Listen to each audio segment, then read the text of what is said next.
statistical profile, if it has to be, what do they look like? And so we can target either messages or legislative proposals towards that profile. And then later, what I'd like to do is kind of pick up on the content issues. And one thing none of the comments addressed was, and something Congress is interested in, is access to age-inappropriate content like pornography and the like. But first, with regard to the statistical analysis that Dr. Finkelhor addressed and everybody else elaborated on, who are the kids that are getting into trouble? You said that there are 13 to 15-year-old girls that were having some serious psychosocial issues. They're reaching out.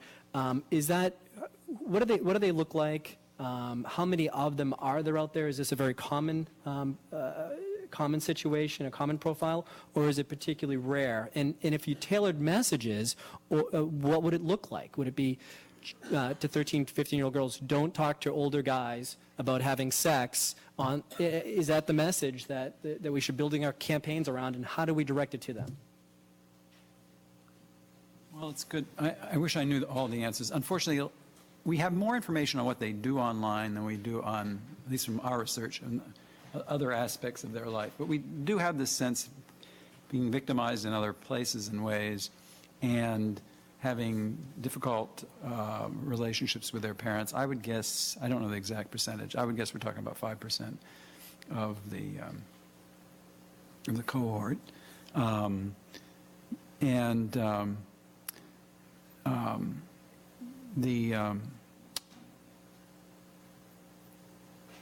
we need to think about multiple ways of reaching them. Obviously, online messages is one source, but probably these kids have access to a variety of other people who know about problems that they're having in other aspects of their lives. And we have to alert, for example, people in guidance departments at schools and mental health agencies and family counseling agencies about things that young people may be doing online and difficulties they're getting into.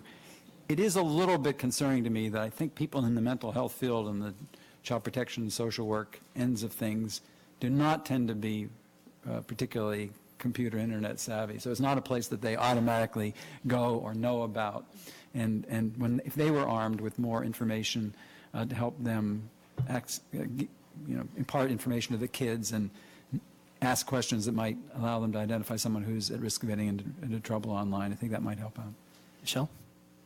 I really like this question because it raises the issue. Is it the internet that increases the risk of kids, or is it kids that are increasing their risk? So, I mean, is it the internet that's causing victimization, or is it these life situations, these characteristics that kids have?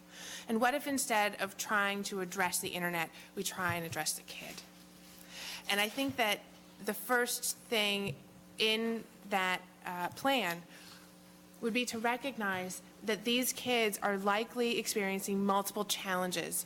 Kids don't grow up in vacuums. They tend to not have one type of victimization. They tend not to have one type of problem.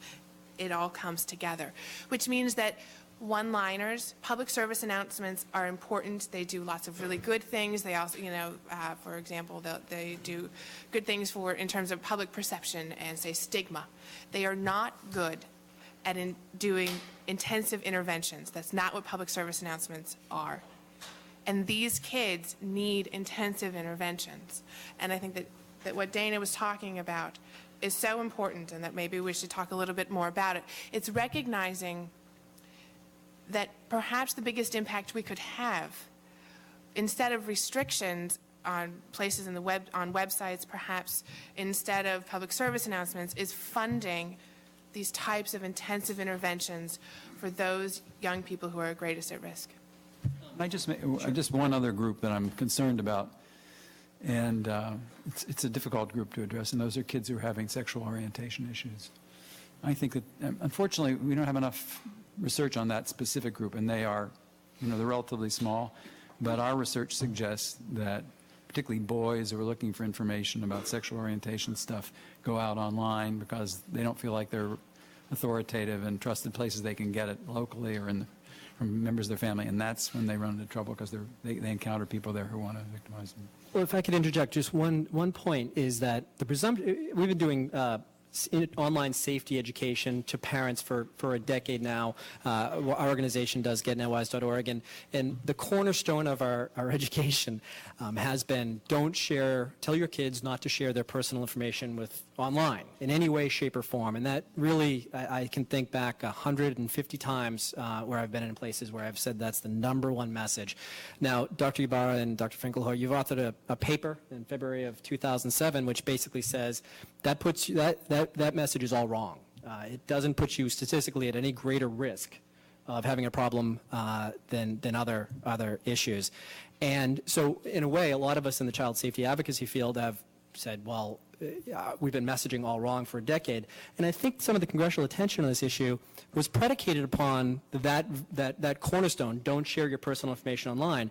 Social networking sites, where they basically allow you to share a lot of personal information online. But you're saying that doesn't necessarily lead you to higher risk. Can you comment on that? Can you elaborate on that? And how could we have been so wrong, meaning us? I actually do think you had a side effect that was really positive, which is that the college admissions officers and the future bosses have not been able to find them. I think that side effect has actually been very positive, and that's actually how it's been repurposed. Like, that's what you hear kids finally repurposing it, is they heard it because of sexual predators, but they realize it's like, oh, phew, now I can't be found when I'm going into college. So it's kind of had a funny effect.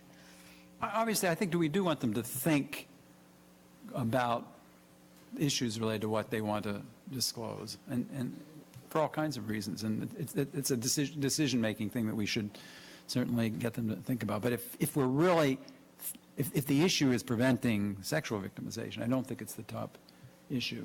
And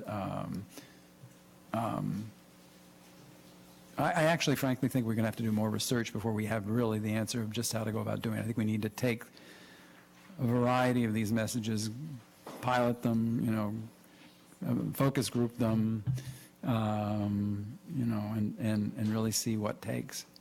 Michelle? I think this is just one of many instances where we're very well-intentioned.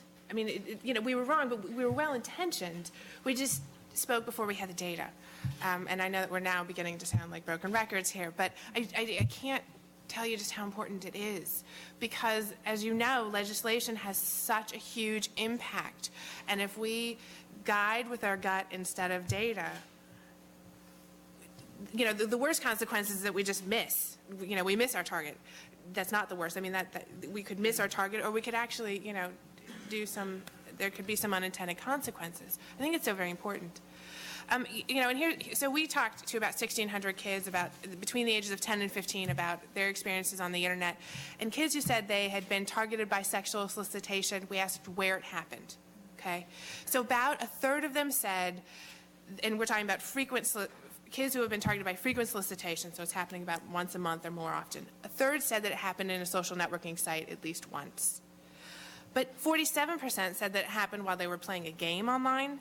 23% said it's happening while they were, sorry, I'm looking at the wrong line, don't scratch that part out. So 34% on social networking sites, but 50% on email and 20% in chat rooms. So we need to keep everything in perspective. We need to have not only data, but understand how it relates to other data. I think that also some of it is about relating to the offline and connecting it. I think that there's, I totally agree with the points that were made about, yes, when you see kids engaging in sexual conversations online, they're at risk. The question is sort of, where does that come from before that? There's an interesting side effect of other policies that were made, my favorite of which is the difficulty there is now to acquire a fake ID. Means that there's a deep incentive for minors to reach out to 21-plus-year-olds to get them alcohol. You would like to think that alcohol has gone away in the schools. That's not even close. In fact, it's gotten worse in a lot of places that I'm seeing because kids are so bored out of their mind, because school's actually more boring, and all of the sort of new research that's coming out about schools that it's actually more boring to be in there than it was in the years past. Great. But what you hear from, I had this kid's point blank, he's like, give me something to do and I'll stop drinking. And I'm like,